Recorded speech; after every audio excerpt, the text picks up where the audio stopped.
Hello friends, स्वागत है आप सभी का यूएसपीएससी सॉल्यूशन में। तो देखिए, जेपीएससी की वैकेंसी आ गई है और मैं जैसा कि आपको 2 दिन पहले से बता रहा हूं कि मैं क्रैश कोर्स आप लोगों के लिए लेकर के आने वाला हूं। तो क्रैश कोर्स हमारा आज से शुरू हो रहा है। 60 दिन का ये कोर्स होगा। 60 दिन में 2 मई को चूंकि आपका एग्जाम होने वाला है, तो इससे पहले हमारी जिम्मेवारी बनती है कि मैं इस कोर्स को कंप्लीट करूं।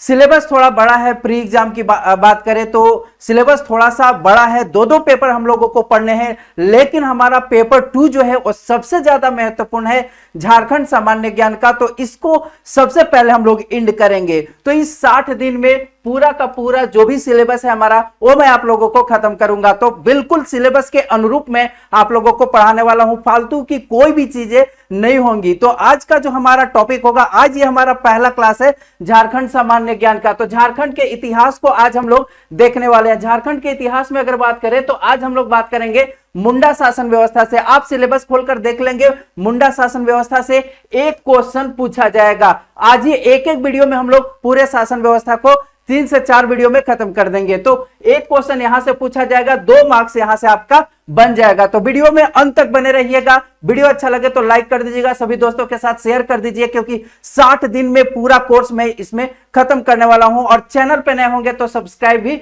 जरूर कर लेंगे। अगर इसका पीडीएफ चाहिए तो लिंक डिस्क्रिप्शन बॉक्स में दिया हुआ है टेलीग्राम ग्रुप का, आप टेलीग्राम ग्रुप को भी ज्वाइन जरूर कर लीजिएगा। तो चलिए, आज का हमारा जो टॉपिक है मुंडा शासन व्यवस्था, इसकी शुरुआत करते हैं। देखिए, मुंडा शासन व्यवस्था शुरू करने से पहले मुंडा जनजाति के बारे में आप लोगों को बताना चाहता हूं।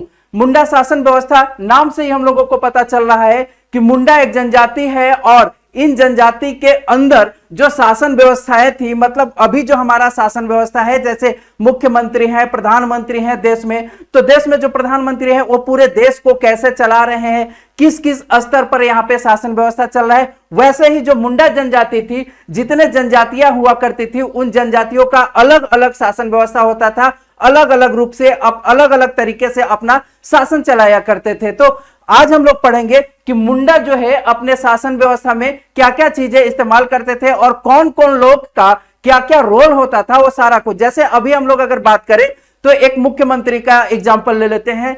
बिहार के मुख्यमंत्री हैं नीतीश कुमार। नीतीश कुमार के अलग अलग विभाग के अलग अलग मंत्रालय हैं, ठीक है, और उसके एक हेड होते हैं मंत्री, जैसे स्वास्थ्य मंत्री हैं, और भी अलग अलग मंत्री हैं, कृषि मंत्री हैं, सब अलग अलग। तो इसमें भी हुआ करता था। अब हम लोगों को सबसे ज्यादा जो फंसाता है एग्जाम में, वो ये फंसाता है नाम, ठीक है। नाम याद रखना होता है कि ये जो विभाग था इसका क्या काम होता था, ठीक है, और यहीं से आपसे क्वेश्चन पूछा जाएगा। तो थोड़ा सा आपको याद जरूर रखना होगा। मैं कोशिश ये करूंगा कि बिल्कुल इजी लैंग्वेज में आपको समझा दूं, ताकि एग्जामिनेशन में कोई दिक्कत नहीं आए। तो चलिए, अब हम लोग शुरू करते हैं। सबसे पहले मुंडा के बारे में जानते हैं। ओके, सबसे पहले मुंडाओं के बारे में समझते हैं। मुंडा शासन व्यवस्था, इनका इतिहास क्या रहा है वो सबसे पहले हम लोग समझते हैं। मुंडा शासन व्यवस्था में देखिए, मुंडा शासन व्यवस्था की अगर हम लोग बात करें तो सबसे पहले हम लोगों को जानना होगा कि ये मुंडा, अभी हम लोग चूंकि झारखंड के संदर्भ में बात कर रहे हैं, तो ये मुंडा आए कहां से, झारखंड में ये कहां से आए। तो अलग अलग इतिहासकार का अलग अलग मत है। सभी इतिहासकारों में इसको लेकर के मतभेद है कि मुंडा जनजाति आई कहां से। तो मुंडा जनजाति झारखंड में, कुछ लोग ये मानते हैं कि मुंडा झारखंड में कोलेरियन समूह की एक सशक्त शक्तिशाली जनजाति है, और अगर प्रजाति के हिसाब से देखा जाए तो ये प्रोटो ऑस्ट्रेलायड है। प्रजाति के हिसाब से देखा जाए तो मुंडा जो जनजाति है ये प्रोटो ऑस्ट्रेलायड के अंतर्गत आते हैं, और इनके निवास स्थान को लेकर के लोगों में मतभेद है। जैसे कि हम लोग पढ़ते हैं इतिहास में, एंशिएंट हिस्ट्री में पढ़ते हैं, आर्यों को लेकर के बहुत लोगों के मन में मतभेद है, बहुत इतिहासकारों के बीच में मतभेद है कि आर्य कहां से आए। वैसे ही इनके मुंडाओं को लेकर के कई इतिहासकारों में मतभेद है कि ये कहां से आए। कुछ का ऐसा मानना है कि इनकी मूल भूमि तिब्बत है, ठीक है, कुछ का मानना है कि ये तिब्बत से आए, ठीक है, कुछ का मानना है कि ये तिब्बतियन है, तिब्बत की ओर से इधर आ गए, मध्य प्रदेश में आ गए, और मध्य प्रदेश से फिर झारखंड की ओर आ गए। दूसरे विचारधारा के लोग हैं, उनका ऐसा मानना है कि ये आर्यों के दबाव में, आर्यों का आगमन कहां से हुआ है। मैक्सिमम जो हम लोगों को प्रूफ मिला है, मैक्सिमम लोगों का कहना ऐसा है कि आर्य मध्य एशिया क्षेत्र से यहां पर आए। यहां तक कि बाल गंगाधर तिलक ने भी कहा है कि आर्य आर्य हम लोग हैं, और आर्य जो है वो मध्य एशिया से भारत में आए। भारत में आने के बाद यहां पर अपने साम्राज्य का विस्तार किया और भी नए नए कर्मकांड इन्होंने शुरू कर दिए थे। तो कुछ लोगों का ऐसा मानना है कि आर्यों के दबाव में आकर के मध्य प्रदेश ये आ गए, और मध्य प्रदेश से जैसे आर्य सबसे पहले जो आए, तो आर्य ये अगर हमारा भारत है तो आर्य सबसे पहले इधर आए थे, उत्तर भारत में आए थे, ठीक है। तो इधर अगर जो जनजाति थी तो ये जनजातियां इनके दबाव में आकर के, आर्यों के दबाव में आकर के, और ये आ गए इधर मध्य प्रदेश, मध्य प्रदेश से होते हुए यहाँ पे झारखंड में आ गए ये आर्य, ठीक है। कुछ लोगों का ऐसा मानना है, कुछ लोगों का ऐसा मानना है कि ये दक्षिण पूर्वी भाग से झारखंड में आकर के बस गए, और असुर जनजाति का पहले यहां पर राज था झारखंड में, उनको पराजित कर दिया। चूंकि मुंडा असुर से थोड़े शक्तिशाली थे, तो इनको असुर जनजाति को यहां पर हरा दिया, उसके ऊपर आधिपत्य कर लिया, और फिर अपना शासन करना शुरू कर दिया इन्होंने। तो अलग अलग मतभेद है इनको मुंडा के निवास स्थान को लेकर के। अब भाषा की अगर हम लोग बात करें कि मुंडाओं की भाषा क्या है, तो इनकी भाषा है मुंडारी, ठीक है। याद रखिएगा, एक और पेन का कलर मैं ले लेता हूं ताकि अच्छे से आपको समझ में आए। मुंडाओं की जो भाषा है वो है मुंडारी, ठीक है। इनकी भाषा मुंडारी है, और भाषा ऑस्ट्रो एशियाटिक भाषा परिवार के अंतर्गत आती है। मतलब कि ये जो मुंडारी भाषा है ये ऑस्ट्रो एशियाटिक परिवार की जो भाषा है उसी के अंतर्गत ये मुंडारी भाषा आती है। तो अगर भाषा पूछा जाए तो मुंडारी भी करेंगे, अगर ये पूछा जाए ऑस्ट्रो एशियाटिक तो ये आप आंसर जरूर करेंगे।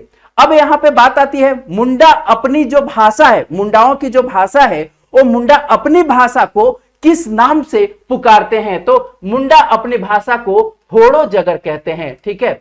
अपनी भाषा को ये क्या बोलते हैं? अपनी भाषा को होड़ो जगर बोलते हैं। यह भी क्वेश्चन पूछा जाएगा कि होड़ो जगर क्या है। यह मुंडा अपनी भाषा को, ठीक है, मुंडा अपनी भाषा को, मुंडारी भाषा को क्या बोलते हैं? अगर आपसे क्वेश्चन पूछा जाए तो आप आंसर करेंगे होड़ो जगर इनको बोलते हैं, इस भाषा को बोलते हैं। यह जनजाति मुख्य रूप से अगर देखा जाए तो ये इनका निवास स्थल कहां पर है, मतलब कि झारखंड में ये कहां कहां पर जनजाति रहती है? तो रांची, ठीक है, रांची में, खूंटी में, धनबाद, पलामू, देखिए आप लोग नोट भी कर सकते हैं इन सब चीजों को। हजारीबाग, गुमला, हजारीबाग, गुमला, ठीक है, इन सब क्षेत्रों में ये निवास करते हैं। सिमडेगा, गिरिडीह, सिंहभूम, इन सब क्षेत्रों में ये निवास करते हैं। मुंडा जनजाति आपको मिलेंगे, ठीक है। संथाल परगना, ठीक है,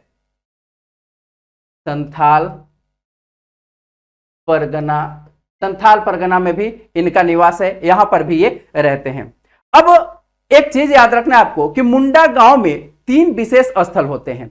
जैसे हमारे गांव में भी स्थल होता है, जैसे आपका भी अगर गांव होगा तो आपके गांव में एक पूजा स्थल होगा। अगर आपके गांव में किसी ने अपराध किया है तो शाम को सभा बुलाते हैं, पूरे गांव के लोगों को इकट्ठा करते हैं कि देखिए इसने मेरे घर में चोरी किया है। तो लोग इकट्ठा कहां होते हैं? इकट्ठा होने के लिए एक स्पेशल स्थान होता है, ठीक है। ऐसे कर करके हमारे गांव में अलग अलग स्थान होते हैं अलग अलग चीजों के लिए। तो मुंडा गांव में 3 विशेष स्थान होते थे, ठीक है, 3 विशेष स्थान होते थे। एक को कहा गया सरना, अखड़ा और शासन। अब सरना, अखड़ा और शासन आखिर ये थे क्या?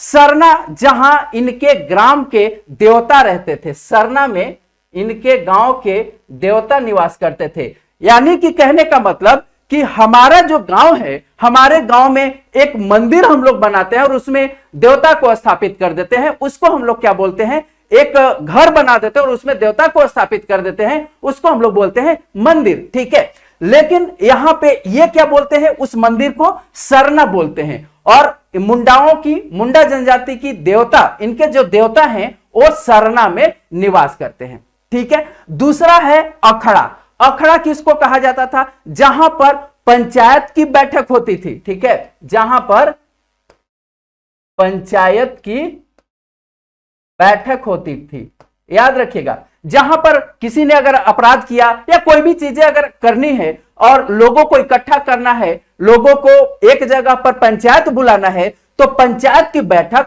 अखाड़ा में होती थी। ऐसे भी याद रख सकते हैं, अखाड़ा, अखाड़ा में भीड़ होता है ना, लेकिन वहां पर कुश्ती ये सब होता है। लेकिन अखाड़ा में यहां पर मुंडा जनजाति की जो स्थल है अखाड़ा, वहां पर पंचायत की बैठक होती थी। तीसरा जो हमारा है, तीसरा है शासन। देखिए नाम में और उसका क्या काम है उसमें बहुत अंतर है, दिमाग लगाकर ऐसा नहीं कर सकते। शासन का मतलब क्या होता है, शासन का मतलब शासन प्रशासन ये सब करना, लेकिन ये शासन नहीं है। स ये दोनों को देखिएगा कैसा लिखा हुआ है, ठीक है। ये शासन का मतलब क्या होता था, ये होता था समाधि स्थल, ठीक है, समाधि स्थल।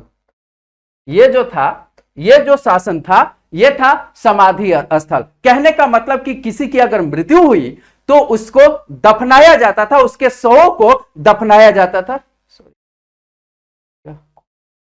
हाँ, उसके शवों को दफनाया जाता था, उसको समाधि स्थल को शासन कहा गया। तो ये तीन प्रमुख चीज स्थल थे मुंडा शासन के गांव में। मुंडाओं के गांव में ये तीन प्रकार के प्रमुख स्थल हुआ करते थे। उम्मीद करता हूं कि इतना क्लियर हो गया होगा, ठीक है। अब एक चीज और याद रखना है कि मुंडाओं में, ये मैं मिटा देता हूं पहले,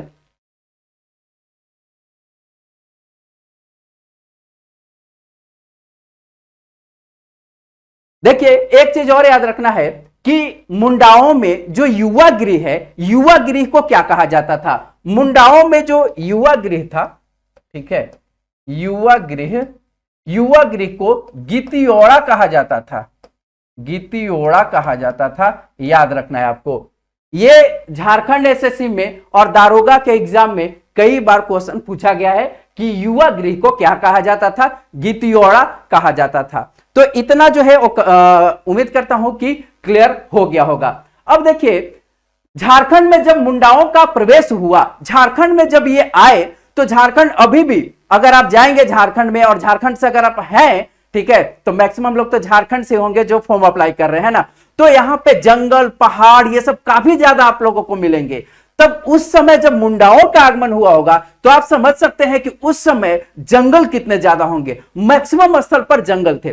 तब अब मुंडा यहां पर आ गए तो उनकी आजीविका के लिए, खाने पीने के लिए, जीवन यापन करने के लिए, खाने के लिए कुछ तो चाहिए, तो उनको अनाज की जरूरत हुई। तो अनाज कहां से लाएंगे, खेती करेंगे, खेत है नहीं, पूरा जंगल का जंगल है। अब उस जंगल पर ये खेत बनाएंगे, मतलब कि जंगलों का सफाया करेंगे, जंगलों को साफ करेंगे, जंगलों को काटेंगे, ठीक है, जंगलों को काटेंगे। और उनका जो खेत होता था उसको कहते थे खुटकट्टी। प्रश्न पूछा जाएगा कि खुटकट्टी किसको कहा जाता था। तो जब ये आने के बाद जंगलों को साफ किया, खेत बनाना शुरू किया, तो उस खेत को खुटकट्टी खेत कहा गया, याद रखना है आपको। और बसाया गया जो गांव होता था उसको खुटकट्टी गांव कहा गया, ठीक है, खुटकट्टी गांव, याद रखना है। मतलब कि जो साफ सुथरा करके जंगलों को हमने खेत बनाया उसको हमने कहा खुटकट्टी खेत कहा।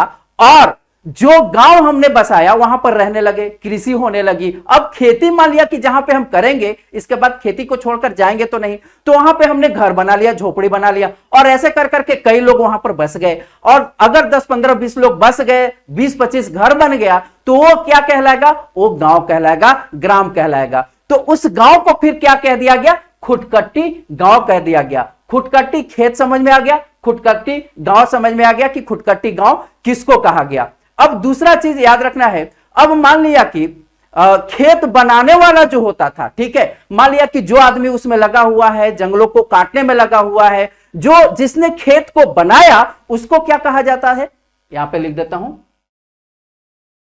रुक जाइए थोड़ा सा, इसको ऊपर करता हूं मैं। जिसने खेत को बनाया, ठीक है, जिसने खेत बनाया, इसको क्या कहा गया, खुटकट्टीदार, ठीक है, खुटकट्टीदार। जिसने खेत को बनाया, जिस व्यक्ति ने खेत को बनाया उसको कहा गया खुटकट्टीदार कहा गया। यह चीज आपको जरूर याद रखना होगा, ठीक है, इसको थोड़ा सा, इसको खुटकट्टीदार कहा गया। इतना आपको कम से कम याद रखना होगा कि खुटकट्टी खेत किसको कहा गया, खुटकट्टी गांव किसको कहा गया, और जिसने खेत को बनाया उसको खुटकट्टीदार कहा गया। ठीक है, खूट कहने का मतलब यह हुआ, अब याद रखिएगा कि जो खेत बनाएगा उसी का तो खेत रहेगा, मतलब कि जो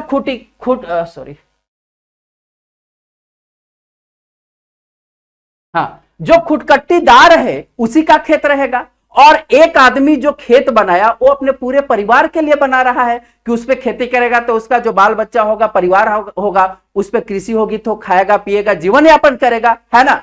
तो यहां पर क्या है, खूट का तात्पर्य हुआ एक परिवार। ठीक है, खूट का मतलब अगर आपसे पूछा जाए, खूट का मतलब क्या हुआ, खूट का मतलब हुआ एक परिवार।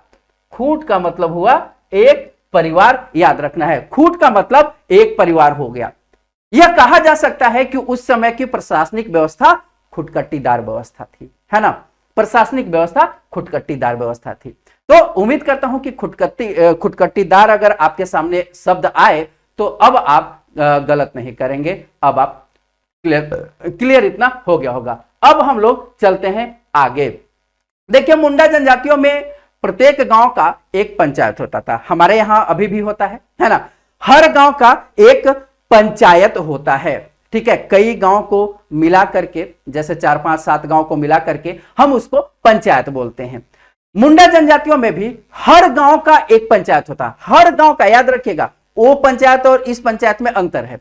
हर गांव में एक पंचायत होता था और इसका जो प्रमुख होता था वो मुंडा होता था। ठीक है, हर गांव में एक पंचायत होता था और उसका प्रमुख मुंडा होता था। मतलब कि जैसे अभी हमारे गांव में जो भी बुजुर्ग होते हैं, पढ़े लिखे लोग होते हैं, शिक्षित लोग होते हैं, थोड़े पैसे वाले लोग होते हैं, उनको हम प्रमुख मानते हैं, है ना, उनको प्रमुख मानते हैं। अगर कोई फैसला लेना है, कुछ चीजों पर फैसला लेना है तो हम पहले उनको बुलाते हैं कि आप आइए, ये चीज हमें करना है। ठीक है, तो वो फैसला हमें देते हैं।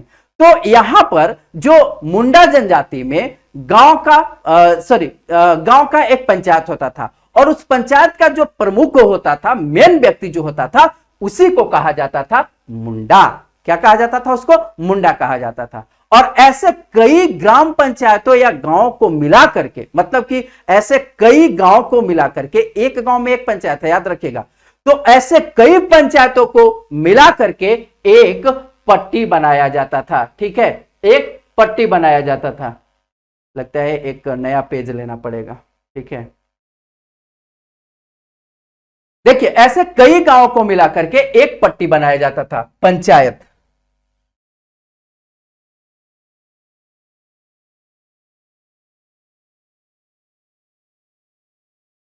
ठीक है, पंचायत, पंचायत कोष्ट में लिख देता हूं, 1 ग्राम में होता था ये। ठीक है, 1 ग्राम में होता था। अब ऐसे कई सारे पंचायत जब मिल गए, ठीक है, कई सारे पंचायत मिल गए तो इसको क्या कहा जाता था? ऐसे कई सारे पंचायत अगर मिल गए तो इसको कहा जाता था पट्टी। ठीक है, इसको कहा जाता था पट्टी। अब यहां पे हमने देखा कि पंचायत का जो प्रमुख है, ठीक है, पंचायत का जो प्रमुख है इसको हमने कहा मुंडा, है ना। पंचायत का जो प्रमुख है इसको हमने मुंडा कहा, जबकि यहां पर कई सारे पंचायतों को मिला करके हमने पट्टी बना डाला।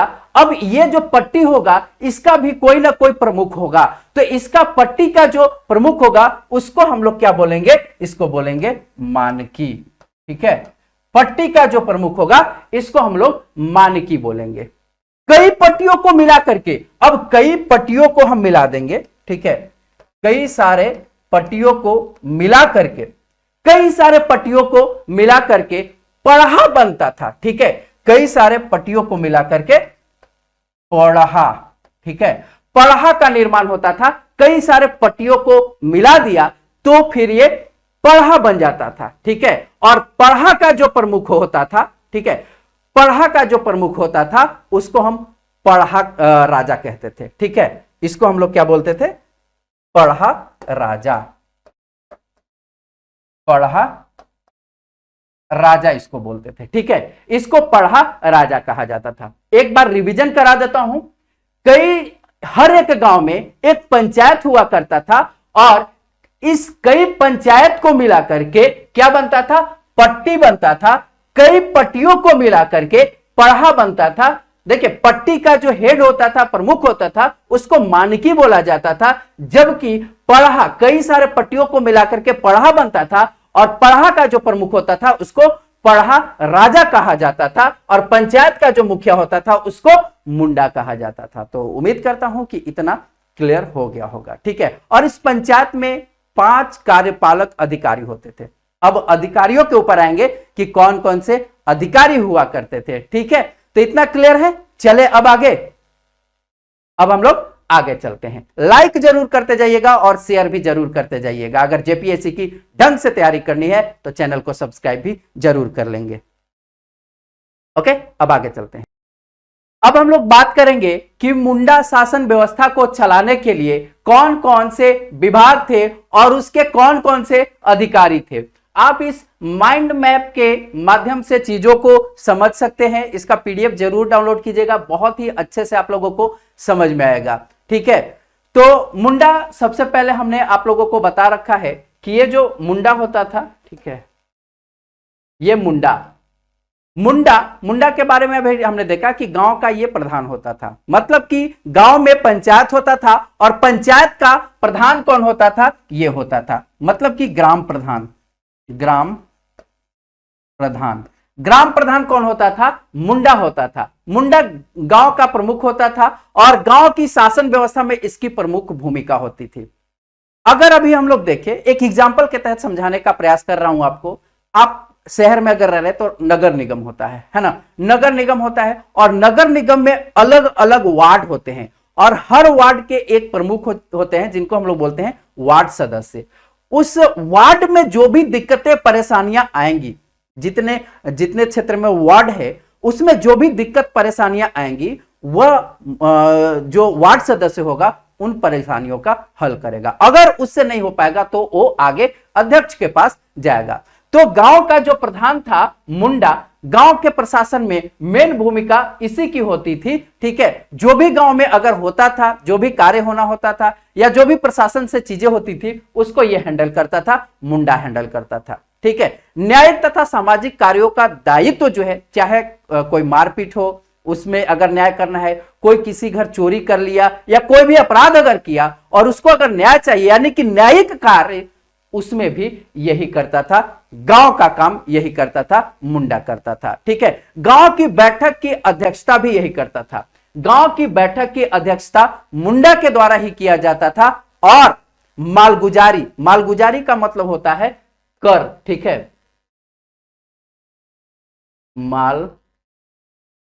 एक मिनट,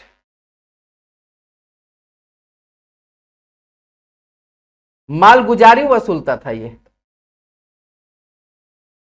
ठीक है। मालगुजारी वसूलने का कार्य भी यही करता था, मुंडा ही करता था, ठीक है। मालगुजारी भी यही वसूल करता था और कर्मचारी के माध्यम से अंचल कार्य में उसको जमा करवाता था, ठीक है। आजादी के पहले अगर हम लोग देखें तो वह अंचल कार्य मतलब जो अंचल का जो कार्यालय होता है, अंचल कार्यालय के बदले अपने क्षेत्र के जो पढ़ा राजा होते थे या मानकी, उनको और पढ़ा राजा मानकी ठाकुर के माध्यम से वो महाराजा को देता था, ठीक है। तो ये इसका मुंडा का कार्य होता था। अब हम लोग चलते हैं आगे। इसके बाद है पढ़ा राजा। पढ़ा राजा का क्या कार्य होता था, इसका मैं कलर चेंज कर देता हूं ताकि समझ में आए आप लोगों को अच्छे से, ठीक है। ये कलर पहचान में आ रहा है या दूसरा कलर लूं? ये कलर लेता हूं, ठीक है, ये समझ में आए।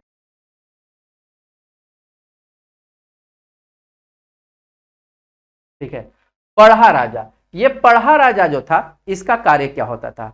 कई गांव, लगभग अभी हमने बताया पढ़ा किसको कहा जाता था, कई गांवों को मिला करके लगभग कहा जाता है कि 12 से 20 गांव, ठीक है, 12 से 20 गांव को मिला करके पढ़ा बनाया जाता था, पढ़ा संगठन बनाया जाता था, ठीक है, उसी को पढ़ा कहा जाता था। 12 से 20 गांव को मिला करके, और पढ़ा राजा पढ़ा का प्रधान होता था, ठीक है। यानी कि मुंडा से ऊपर हो गया पढ़ा राजा, ठीक है, मुंडा से ऊपर हो गया।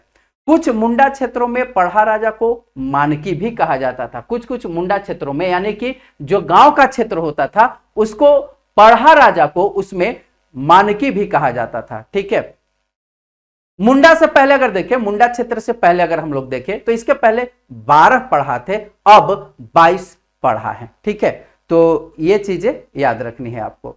अब जो विवाद या जो भी चीजें हैं वो मुंडा अगर नहीं सुलझा पाया तो उसको सुलझाएगा पढ़ा राजा। ठीक है, उसको पढ़ा राजा के हवाले कर दिया जाएगा और फिर उसको पढ़ा राजा सुलझाएगा, क्योंकि मुंडा से ऊपर है, कई गांवों को मिला करके पढ़ा बना है और पढ़ा का जो हेड है वो है पढ़ा राजा। इतने बार रिपीट इसलिए कर रहा हूं ताकि आपको अच्छे से समझ में आ जाए।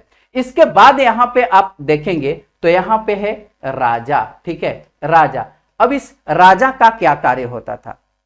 राजा 22 पढ़ा में एक राजा होता था। ठीक है, याद रखिएगा कि जो भी हमने देखा कि 20 से 22 पढ़ा थे, उस 22 पढ़ा में एक राजा हुआ करता था। ठीक है, एक राजा होता था। मुंडा पढ़ा राजा और राजा के बीच में क्या रिश्ता था? मुंडा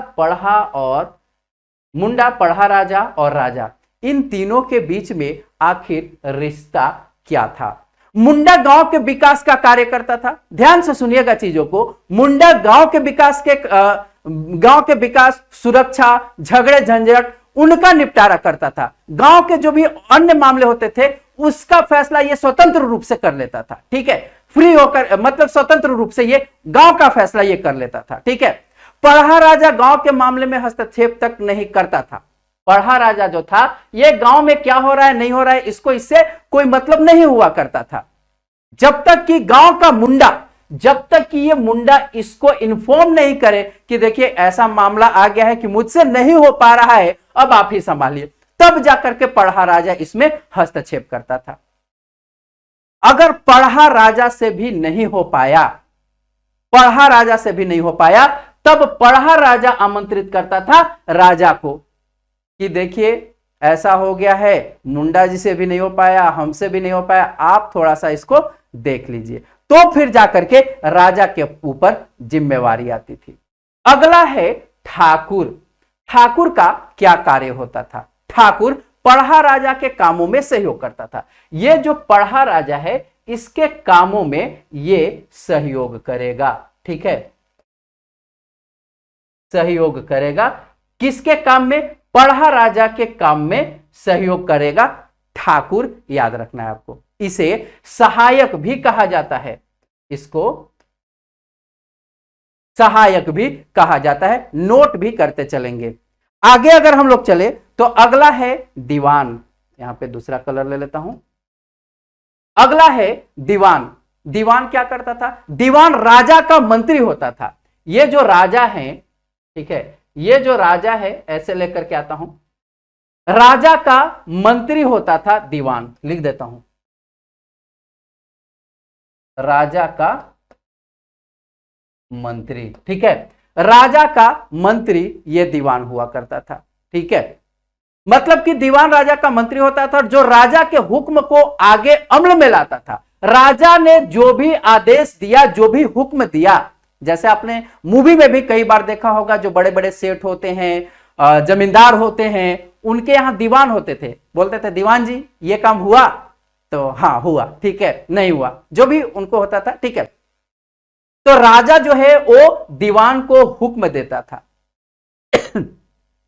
अब किसी सभा के लिए राजा दीवान को आदेश देता था, मतलब कि कोई सभा बुलानी है या कुछ भी कार्य करना है, तो ये राजा जो है वो दीवान को बोलेगा कि दीवान जी ये चीज करवाइए। ठीक है, और दीवान आगे की कार्रवाई करता था। ठीक है, दीवान आगे की कार्रवाई करता था। और दीवान भी दो प्रकार के होते थे, एक होता था गढ़ दीवान और एक था गढ़ दीवान और एक था राज दीवान। गढ़ दीवान ये गढ़ के अंदर, गढ़ एक छोटा सा क्षेत्र होता था, उसके अंदर जो है क्रियाकलाप, मतलब कि जो भी काम होते थे उसको देखता था। और राज दीवान जो होता था वो गढ़ के बाहर के क्रियाकलापों को देखता था। तो दो प्रकार के दीवान होते थे। अब हम लोग चलते हैं सिपाही। ये सिपाही का क्या काम था? एक कलर चुनता हूं। ठीक है, सिपाही, सिपाही का क्या काम था? नाम से ही पता चल रहा है कि सिपाही का आखिर काम क्या होगा। सिपाही का एक चीज याद रखिएगा कि एक और नाम है बरकंदाज, नाम लिख ही देता हूं, बरकंदाज, ठीक है, बरकंदाज सिपाही का एक और नाम था बरकंदाज। दीवान के आदेश पर गांव गांव में नोटिस भेजता था ये। दीवान जी के पास राजा ने दीवान को बोला, ठीक है, कि ये काम करवाना है। अब दीवान क्या करेगा, सिपाही को देगा कि देखो ये नोटिस जो है वो गांव गांव तक पहुंचा दो कि ये चीजें होनी है, ठीक है। तो दीवान जो है वो नोटिस भेजेगा सिपाही के पास और सिपाही गांव गांव में नोटिस भेजेगा, ठीक है।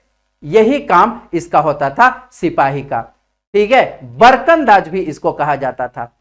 अगला है दारोगा, अगला है दारोगा। दारोगा का क्या काम होता था। दारोगा का अभी भी आप लोग देखते होंगे, आप भी दारोगा बनेंगे तो दारोगा का क्या कार्य होता है। सभा की कार्रवाई में सभा का नियंत्रण यही करता था, ठीक है, सभा का नियंत्रण।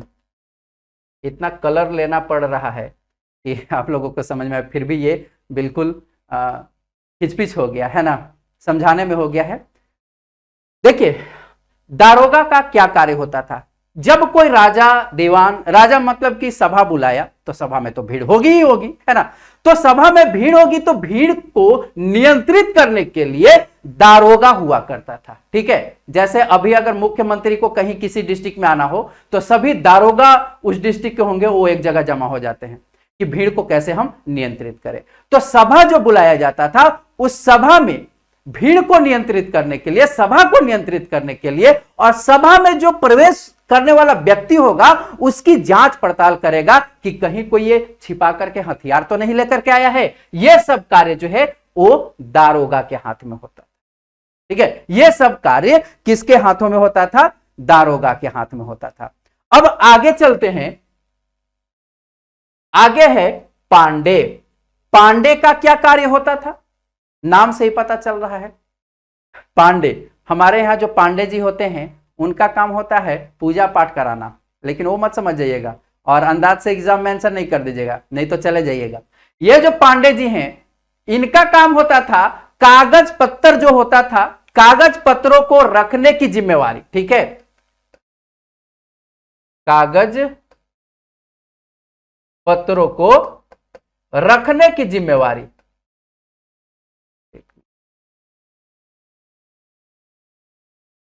ठीक है, कागज पत्रों को रखने की जिम्मेवारी किसके पास होता था, यह होता था पांडे जी के पास। जितना जो कागज पत्तर होगा वो सारा कुछ, या फिर राजा के आदेश पर नोटिस जारी भी ये पांडे जी ही करते थे, ठीक है। नोटिस जारी भी पांडे जी करेंगे राजा के आदेश पर। राजा बोलेंगे कि उसको नोटिस जारी करो, वो ऐसे कर रहा है, कर नहीं दे रहा है, ठीक है, तो नोटिस कौन जारी करेगा, पांडे जारी करेगा, ठीक है। अब हम लोग चलते हैं आगे। आगे है, इसमें दूसरा कलर ले लेता हूं, आगे है लाल। लाल का क्या काम होता था, लाल में मैंने हरा ऐसे कर दिया, ठीक है। लाल, लाल का मतलब यह मत समझिएगा कलर से संबंधित। लाल कहें तो एक प्रकार के ये वकील के समान होते थे, ठीक है, ये वकील के समान होते थे। लाल एक प्रकार के वकील के समान होते थे। और सभा में मान लिया कि राजा ने जो सभा बुलाई, अब सभा बैठी हुई है, दारोगा ये सब है, अपना जांच पड़ताल जो भी करना है वो कर लिए, नोटिस भी भेज दिया गया, सभा आ गया, ठीक है। सभा आ गई, अब लाल क्या करेगा, सभा आ गई तो दो लोग में अगर मारपीट हुआ है, मर्डर हो गया है, ठीक है, अगर मारपीट हो गया है तो दो पक्ष तो जरूर होंगे। अब दो पक्ष होंगे तो एक पक्ष की ओर से वो लड़ेगा, ठीक है, कि इसने ऐसा किया, दूसरे पक्ष की ओर से अगेंस्ट वाला भी लड़ेगा कि नहीं इसने ऐसा नहीं किया। मतलब कि जो कोर्ट में होता है, ठीक है, कोर्ट में दोनों तरफ से वकील होते हैं, तो वही बहस का काम ये करता है। लाल जो है वो बहस का काम करता है। बहस का कार्य कौन करता है, बहस का कार्य लाल करता है, ठीक है, जिसको हम लोग बोलते हैं जिरह करना। जिरह करना या बहस करने का काम लाल के हाथों में होता था, ठीक है। अब इसमें भी लाल तीन प्रकार के थे, कहां पे लिखूं, जगह तो मिल नहीं रहा है लिखने के लिए, चलिए लिख देता हूं। लाल भी 3 प्रकार के थे, यहां पे ऐसे लिख देता हूं, ठीक है। लाल 3 प्रकार के थे। बड़ लाल, बड़ा वाला बड़ लाल, ठीक है, थोड़ा सा रुक जाइए। बड़ लाल, ठीक है, बड़ लाल। दूसरा जो होता था, दूसरे को कहा गया मझलाल अझलाल, मझलाल, मझलाल, छोटा लिख रहा हूं, बोल रहा हूं, आप लोग नोट कर लेंगे। तीसरा होता था छोटे लाल, ठीक है, इतना सेंसिटिव है, छोटे लाल। अगर वीडियो अच्छा लगे तो कमेंट करके जरूर बताइएगा कि वीडियो अच्छा लगा, और भी एनर्जी मिलेगा, शेयर कीजिएगा, लाइक कीजिएगा तो, ठीक है। छोटे लाल, ये 3 लाल निर्णय में बहुत ही महत्वपूर्ण भूमिका निभाते, ठीक है। तो 3 प्रकार के लाल थे, इतना समझ में आ गया, ठीक है, ये 3 लाल थे। अब हम लोग चलते हैं आगे, अभी और भी बहुत सारे ऑफिसर बाकी हैं। अब है पाहन। पाहन क्या करता था, इसको दूसरे कलर में ले लेता हूं। पाहन, पाहन का क्या कार्य था? पाहन मुंडा का सहायक होता था, ठीक है, मतलब कि गांव में मुंडा का सहायक, ठीक है, मुंडा का सहायक पाहन हुआ करता था। मुंडा की अनुपस्थिति, मान लिया कि मुंडा जी कहीं चले गए, घूमने कहीं गए, वो है नहीं, ठीक है, या किसी रिलेटिव में चले गए, तो अगर जो भी कार्य करना होगा, जो भी फैसला लेना होगा, वो पाहन करेगा। मुंडा की अनुपस्थिति में पाहन ही गांव के सभी कार्यों को करता था। तो मुंडा का सहायक होता था, जैसे मुखिया उप मुखिया होते हैं, तो मुखिया मान लिया कि चला गया तो सारा दायित्व जो है वो उप मुखिया के हाथों में आ जाता है, ठीक है। वैसे ही ये था पाहन, ठीक है, पाहन। अब एक और है पुजारी पाहन। पुजारी पाहन और पाहन में क्या डिफरेंस है, थोड़ा सा देख लीजिए। पुजारी पाहन, पुजारी पाहन नाम से पता चल रहा है, पुजारी क्या करते हैं, पूजा पाठ करने का काम करते हैं। तो गांव में अगर पर्व त्योहार है, जैसे पूजा पाठ, पर्व त्योहार, सब काम ये करेंगे। पूजा,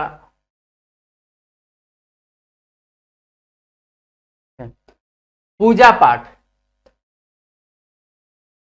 पूजा पाठ, गांव में पर्व त्योहार, पूजा पाठ पुजारी पाहन के द्वारा किया जाता था। और एक चीज याद रखना है, बिना पुजारी पाहन के पूजा पाठ संपन्न नहीं होगा। जैसा हमारे यहां होता है, अगर आपकी शादी करनी है, अगर आपको शादी करनी है तो बिना पंडित जी के शादी नहीं होगा, है ना, उसको मान्यता ही नहीं मिलेगी।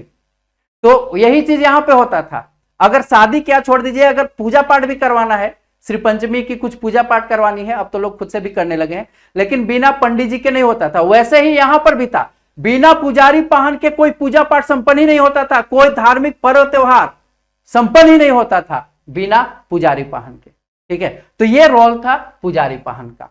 अब हम लोग चलते हैं आगे। आगे है महतो, ठीक है, आगे है महतो। क्लियर तो दिखाई दे रहा है ना, महतो। अब महतो का क्या काम था? महतो मुंडा और पाहन का सहायक होता था। मुंडा और पाहन, हमने देखा कि पाहन जो है वो मुंडा का सहायक है, तो मुंडा और पाहन का सहायक महतो होता था। मुंडा एवं पाहन का सहायक, ठीक है, मुंडा एवं पाहन का सहायक महतो हुआ करता था। यह गांव में सूचना जारी करने का कार्य करता था। गांव में जो भी इंफॉर्मेशन देना है, सूचना जारी करना है, मान लिया कि मुंडा ने कोई सूचना जारी किया, कोई कर के संबंधित या कुछ भी नए नियम कानून, ठीक है, जारी किए, तो ये जो काम करेगा वो महतो करेगा। सूचना जारी करने का काम कौन करेगा? महतो करेगा। मुंडा के आदेश को समूचे गांव में व्यक्ति विशेष, मतलब कि हर व्यक्ति तक वो इंफॉर्मेशन पहुंचाने का जो काम होगा वो क्या कौन करेगा? महतो करेगा, ठीक है।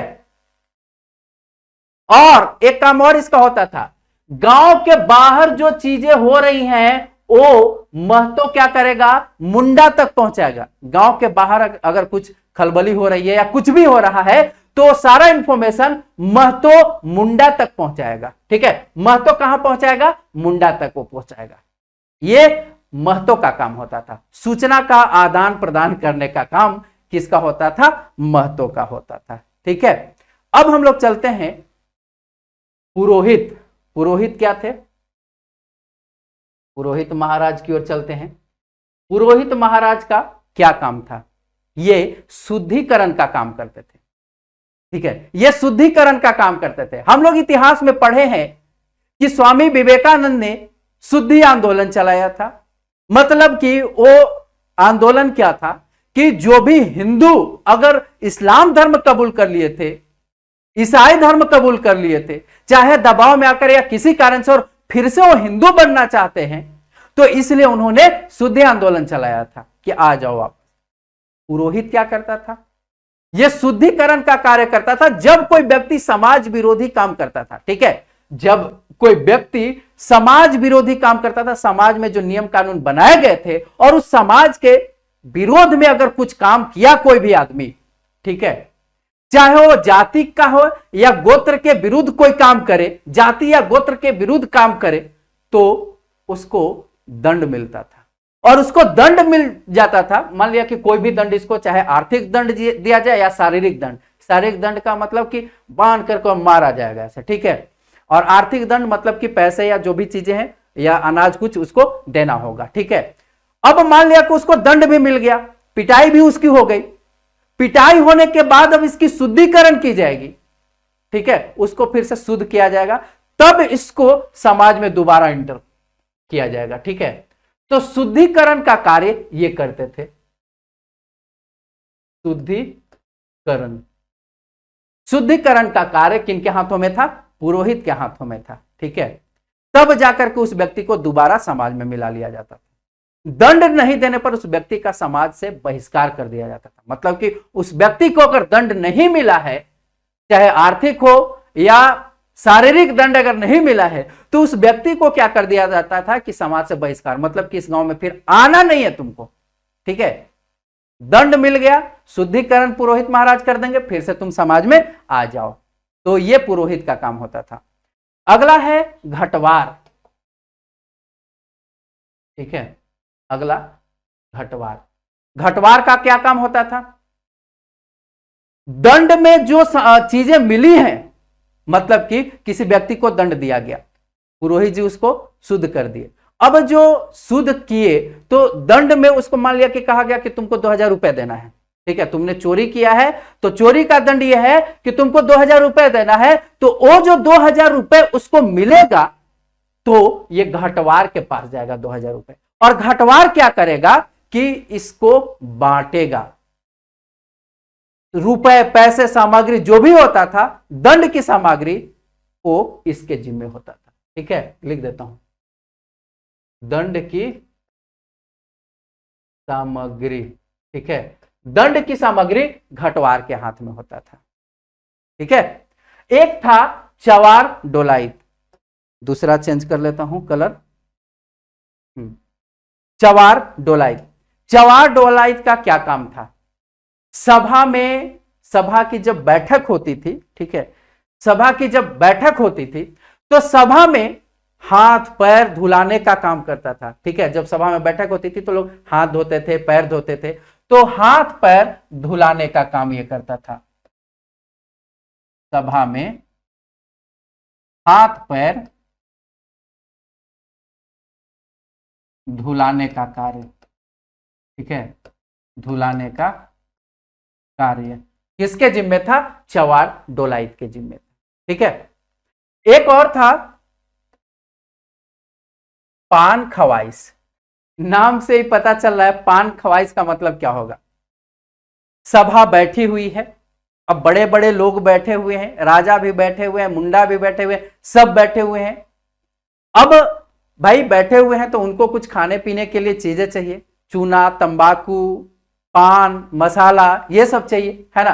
तो इसके हाथों में होता था। ठीक है, पान मसाला का इंतजाम,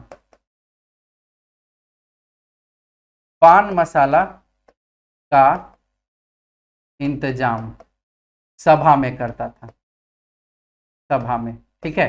पान मसाला का इंतजाम सभा में पान खवाइश करता था, नाम से ही पता चल रहा है। तो कुछ ऐसे नाम हैं जिसमें कंफ्यूजन होगा, लेकिन कुछ ऐसे भी नाम हैं जो बिल्कुल इजी हैं, जैसे पान खवास। तो इसमें कोई ज्यादा याद रखने में आपको प्रॉब्लम नहीं होगा, ठीक है।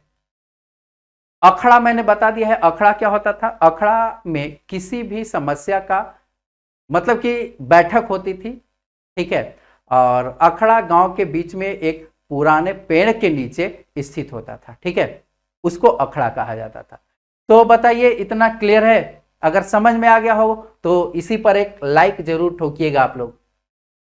तो यह है मुंडा शासन व्यवस्था, और मुंडा शासन व्यवस्था की सभी इकाइयां ये आपके सामने है।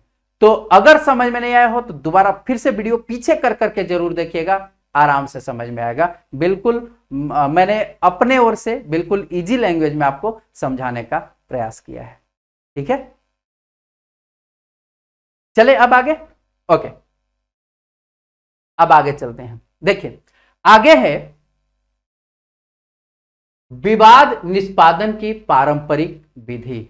विवाद निष्पादन की पारंपरिक विधि मतलब कि विवाद जो होता था, विवाद का निपटारा जो किया जाता था, उसके लिए 3 चरण थे, ठीक है। प्रथम चरण, द्वितीय चरण और तृतीय चरण।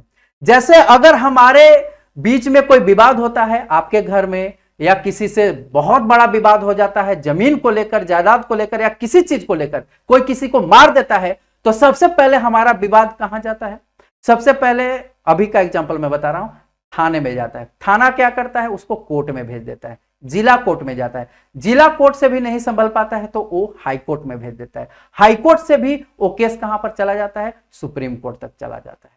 तो ऐसे अगर कोई विवाद होते थे तो विवाद के निष्पादन के लिए, विवाद को खत्म करने के लिए 3 चरण थे यहां पर भी। पहला जो चरण था, पहले चरण में क्या होता था? पहले चरण की अगर बात करें तो प्रथम चरण में गांव का पीड़ित व्यक्ति जो होता था, मान लिया कि उसके घर में चोरी हुई है, डकैती हुई है, तो वह व्यक्ति पीड़ित व्यक्ति है, वह व्यक्ति गांव के मुंडा के पास जाएगा। सबसे पहले किसके पास जाएगा? ये मुंडा के पास जाएगा। प्रथम चरण में जो भी पीड़ित व्यक्ति है वो कहां जाएगा? पहले तो गांव में ही जाएगा, मुंडा के पास जाएगा और घटना की जानकारी देगा। बोलेगा कि देखिए मुंडा जी, ऐसा ऐसा हुआ है, मेरे घर में चोरी डकैती हुई है, या मेरे घर में इस व्यक्ति को किसी ने मार दिया है, ठीक है। तो मुंडा को जानकारी देगा। अब मुंडा क्या करेगा? मुंडा से आग्रह करता है कि मुंडा जी आप क्या कीजिए कि एक सभा बुलाइए, ठीक है, उसने मेरे घर में चोरी किया है, आप एक सभा बुलाइए। सभा बुलाने के लिए वो आग्रह करता है। तब गांव का मुंडा किसको? महतो को सूचना देगा, ठीक है। महतो को सूचना देता है मुंडा। मुंडा महतो को सूचित करता है कि घटना की जानकारी लो और सभा बुलाओ, घटना की जानकारी लो और सभा बुलाओ, ये इनके घर में चोरी हुआ है। सभा में दोनों पक्षों की बात सुनी जाती थी। महतो और गांव के जो भी बुजुर्ग उपस्थित होते थे, विचार विमर्श के बाद यदि किसी का अपराध पाया जाता था तो महतो क्या करता था कि महतो उसको दंड देता था, ठीक है। सभा में मुंडा, महतो और गांव के बुजुर्ग सब उपस्थित रहते थे। विचार विमर्श करने के बाद जो भी निर्णय लेना होता था, यदि किसी कोई अपराधी पाया जाता है तो मुंडा अपने सहयोगी, मुंडा का सहयोगी कौन था? पाहन, ठीक है। मुंडा अपने सहयोगी पाहन, ठीक है, हाँ, पाहन और महतो से सलाह करेगा। मुंडा बोलेगा पाहन और महतो को कि सुनिए, हम लोगों ने दोनों पक्षों की बातें सुन ली है, ये कह रहा है कि चोरी किया है, वो भी कह रहा है, तो क्या करना चाहिए हम लोगों को? तो ये दोनों जो है, ये तीनों आपस में विचार विमर्श करेंगे कि दंड क्या होना चाहिए, ठीक है, क्या हमें फैसला लेना है। ये तीनों मिलकर के फैसला लेंगे। अब दंड के अपराध को देख करके, मतलब कि अपराध का जो स्तर है उसको देखेंगे कि ये किस स्तर का अपराध है। अगर अपराध बड़ा हुआ तो ये आगे भेज देंगे केस को, अगर अपराध छोटा हुआ तो निपटा लेंगे, ठीक है। बड़े अपराधों के लिए अगर किसी ने बड़ा अपराध कर दिया है तो उसको समाज से बहिष्कार भी कर दिया जाता था। तो ये जो है प्रथम चरण में ऐसा काम होता। ठीक है, समझ में आ गया कि प्रथम चरण में क्या होता था। अब चलते हैं द्वितीय चरण में। अगर कोई व्यक्ति दंड देने से इनकार करता है, ठीक है, दूसरे चरण की अब हम लोग बात करेंगे। देखिए, अगर कोई व्यक्ति दंड देने से इनकार करता है या कोई मामला गांव स्तर में नहीं सुलझ पाता है, तब उसके आसपास के 2-3 गांव, ठीक है, 2-3 गांव के मुंडा आएंगे और बैठेंगे। जैसे मुंडा हमने बताया ना कि एक गांव में एक मुंडा होते थे, तो 2-3 गांव के मुंडा फिर आपस में बैठेंगे और इसको सुलझाने का प्रयास करते हैं कि कैसे भी करके ये जो विवाद है वो सुलझ जाए। फिर भी यदि फिर भी फैसला नहीं हो पाता है, तब पढ़ा में फैसला होता है। ठीक है, तब यह फैसला जो है वो पढ़ा में चला जाता है। पहले तो 2-3 मुंडा इसको देखेंगे, ठीक है, 2-3 आसपास के गांव के जो मुंडा होंगे वो इस केस को देखेंगे द्वितीय चरण में। अगर नहीं हो पाया तो फिर ये पढ़ा में जाएगा, तब फिर ये जाकर के पढ़ा में जाएगा। पढ़ा राजा क्या करेगा, फिर पढ़ा राजा दीवान को बुलाएगा। दीवान जी कहां हैं, आइए। पढ़ा राजा किसको बुलाएगा, दीवान को बुलाएगा पढ़ा राजा।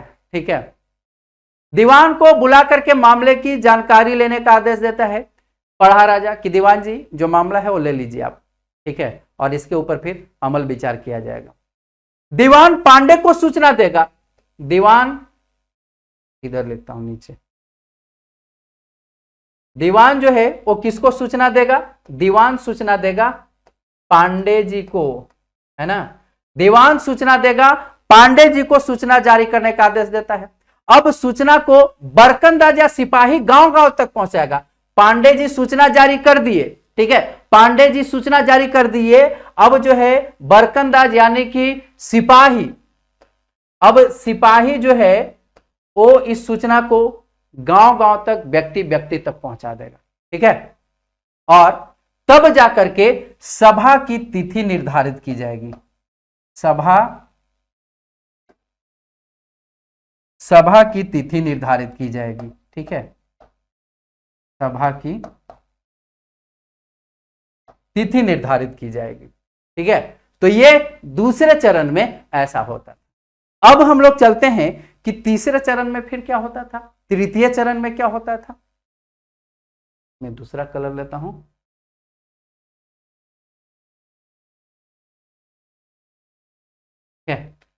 तृतीय चरण में अब क्या होगा, देखिए, पढ़ा में भी यदि विवाद सुलझ नहीं पाया, तब 22 पढ़ा राजा की सभा बुलाई जाती थी।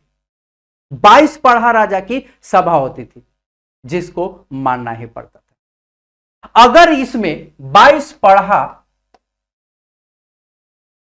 पढ़ा की सभा बुलाई गई और इसमें भी अगर विवाद नहीं सुलझ पाया, तब उसको जाति से निकाल दिया जाए।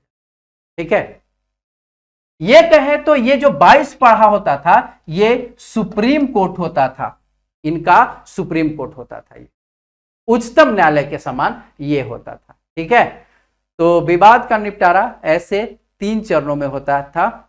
उम्मीद करता हूं आप लोगों को समझ में आ गया होगा। ठीक है, इतना समझ में आ गया, आगे चले। अब हम लोग चलते हैं आगे।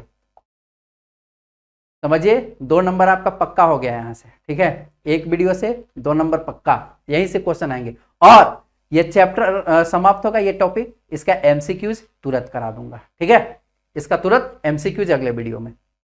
देखिए, अब की बार है शासन व्यवस्था की विभिन्न भूमिकाएं। अब जो शासन व्यवस्था की अलग अलग भूमिकाएं थी उसको हम लोग देख लेते हैं। पहला है विभिन्न मामलों में पारंपरिक व्यवस्था। जैसे मैं एक स्लाइड लेकर के आपको समझाने का प्रयास करता हूं। पहला है विभिन्न मामलों में पारंपरिक व्यवस्था। विभिन्न मामलों में पारंपरिक, लेकिन लिखने उतना नहीं आता है मुझे बोर्ड पर, व्यवस्था, धीरे धीरे आदत हो जाएगा, इसलिए हैंडराइटिंग मेरा सही नहीं है। ठीक है, विभिन्न मामलों में पारंपरिक व्यवस्था। हत्या अगर हो गया तो हत्या जैसे गंभीर मामलों को छोड़ करके जो भी मामले होते थे उसका निपटारा पारंपरिक नेतृत्व द्वारा सुलझाया था। मतलब कि छोटे छोटे जो मामले होते थे, चोरी डकैती, ठीक है, चोरी या मारपीट, थोड़ा मोड़ा कुछ हो गया, जमीन विवाद, ये सब थोड़ा मोड़ा है, तो उसको छोटे मोटे मामलों में ही फैसला करने की कोशिश की जाती थी। मतलब कि पढ़ा राजा के पास इसको हम नहीं जाने देंगे, ठीक है, मतलब पढ़ा राजा के सभा में ही फैसला सुना दिया जाता था, इसको हम सुप्रीम कोर्ट तक नहीं जाने देंगे, तृतीय चरण तक नहीं जाने देंगे। सबसे आखिर में 22 पढ़ा होता था। ठीक है, आखिर में 22 पढ़ा होता था, सबसे आखिर में ये 22 पढ़ा होता था, यहां तक हम नहीं जाने देंगे। आपराधिक मामलों में ज्यादातर जो है वो आर्थिक दंड दिया जाता था। जो भी आपराधिक मामला होता था, ठीक है, जो भी आपराधिक मामला होता था उसमें आर्थिक दंड दिया जाता था। मतलब कि पैसे वैसे लेकर के कि अगर तुमने चोरी किया है, डकैती किया, मारपीट की है, तो चलो तुमको जुर्माना लग रहा है, ठीक है, जुर्माना इतना भरो और जाओ, ठीक है, जुर्माना लगता था। जैसा अगर उसने गलती किया है वैसा फैसला सुनाया जाता था। दूसरा है, पिछले स्लाइड में आता हूं, दूसरा है यौन अत्याचार के मामले। यौन अत्याचार के मामलों की अगर बात करें तो यदि कोई लड़का अपने ही किसी गोत्र में, ठीक है, याद रखिएगा, अपने ही गोत्र में, यदि कोई लड़का अपने ही किसी गोत्र की लड़की का रेप कर देता है, बलात्कार करता है, तो लड़के को कठोर से कठोर दंड दिया जाता है। ठीक है, अभी भी आपका भी गोत्र है, हमारा भी गोत्र है, गोत्र जिसका सेम होता है उसमें शादी नहीं होती है। तो उस समय भी इनके मुंडा व्यवस्था में भी ऐसा है कि अगर कोई लड़का अपने ही गोत्र की किसी लड़की का रेप, बलात्कार कर देता है तो उसको बहुत ही कठोर सजा दी जाएगी। अगर शादी मतलब कि रिश्ता बनने लायक है तो लड़की को लड़के के जिम्मे दे दी जाएगी, मतलब कि दोनों की शादी करा दी जाएगी। शादी तो ऐसे होता नहीं था, लेकिन उसके जिम्मे दे दी जाएगी। अपराध सिद्ध होने पर लड़की को लड़के के सुपुत्र कर दिया जाता था। अगर ग्राम स्तर पर यह नहीं निपटा, ठीक है, ग्राम स्तर पर अगर इसका निपटारा नहीं हुआ करता था तो पढ़ा राजा की सभा में यौन अत्याचार का फैसला सर्वमान्य होता, ठीक है, जो भी होता था। तीसरा है विकास कार्यों में। ठीक है, विकास कार्यों में कहने का मतलब यह हुआ, विकास कार्यों के लिए मुंडा गांव में सभा बुलाता था। जैसे अभी भी हमारे गांव में होता है ना कि मुखिया जी बैठते हैं गांव में, किसके यहाँ नाली नहीं है, किसके दरवाजे से नाली नहीं निकला हुआ है, सड़क कहाँ नहीं है, इस सब की समीक्षा करते हैं हम लोग। ग्राम सभा बुलाते हैं, उसी को ग्राम सभा कहा जाता है। अभी ग्राम सभा बुलाते हैं, उसमें सब गांव के एक जगह जमा होते हैं और ये विचार करते हैं कहाँ चापाकल बैठना चाहिए, किसके यहाँ बाथरूम नहीं है, ठीक है, कहाँ रोड नहीं है, ठीक है। तो ये सब जो है विकास कार्यों के लिए मुंडा गांव में सभा बुलाता था। ठीक है, मुंडा ग्राम में सभा बुलाता था, सभा बुलाता था, ठीक है, विकास कार्य के लिए। अगला है जमीन जायदाद के विवादों में योगदान। जमीन जायदाद के विवादों में योगदान, ठीक है। देखिए, गांव में जमीन जायदाद के बंटवारे को लेकर के ये तो शुरू से और अभी तक चला आ रहा है ना, विवाद चला आ रहा है। तो इसके लिए बंटवारे के लिए हकदार मुंडा को सूचना देता था। मतलब कि अगर दो भाइयों में बंटवारे को लेकर के झगड़े हैं तो वो मुंडा को सूचना देगा कि देखिए हमारा बंटवारा होना है और थोड़ा सा विवाद है, आप जो है वो बंटवारा करवा दीजिए। मुंडा अपने सहयोगी, मुंडा के सहयोगी कौन है, पाहन महतो, है ना, पाहन और महतो को बुलाएगा, आइए आइए थोड़ा सा फैसला करना है। अब तीनों जाकर के बैठेंगे, अब बराबरी हिस्से जो भाइयों के बीच में है उसको बांट देगा, वहीं पे निपटारा करने का प्रयास करेगा। अब अगर नहीं निपट पाता है तब फिर 22 पढ़ा के पास जाएगा, पढ़ा राजा जो है इसका निपटान करेगा। तो ये होता था जमीन जायदाद से संबंधित विवाद का निपटारा। ठीक है, अब हम लोग आगे चलते हैं धार्मिक पर्व त्योहारों में। धार्मिक पर्व त्योहारों में कहने का मतलब कि धार्मिक पर्व त्योहारों की तिथि जब निश्चित होती थी तो उसमें मेन जो भूमिका रहती थी वो पुजारी पाहन की रहती थी। ठीक है, पुजारी पाहन की भूमिका मेन होती थी और हर एक गांव में एक पुजारी पाहन होते थे, हर गांव में एक पुजारी पाहन हुआ करते थे। और पर्व की तिथि तय करते समय गांव के जो मुंडा होते थे, मुंडा, महतो और पाहन, इसके अलावा गांव के बड़े बुजुर्ग भी होते थे और व्यक्ति, जैसे हम लोग होलिका दहन होनी है, अभी होली आ रहा है, होलिका दहन होनी है तो होलिका दहन कहाँ पे होनी है वो तो एक स्थल तय हो जाता है, लेकिन कैसे क्या करना है, एक दिन हम लोग अभी भी गांव में आप जाएंगे तो सभा बुलाते हैं लोग, जो बड़े बुजुर्ग होते हैं वो लोग, ऐसे करना वैसे करना है, मारपीट नहीं होने देना है, ठीक है, शराब नहीं पीना है, ठीक है, बदमाशी तुम लोग को नहीं करना है। तो धार्मिक पर्व त्योहार के लिए भी एक बैठक होता था। ठीक है, चलते हैं आगे। अगला है संपत्ति पर महिलाओं का अधिकार। देखिए, संपत्ति पर महिलाओं का क्या अधिकार था या नहीं। यदि कोई लड़की पिता के घर में ही अविवाहित रह जाती है, मतलब कि किसी लड़की की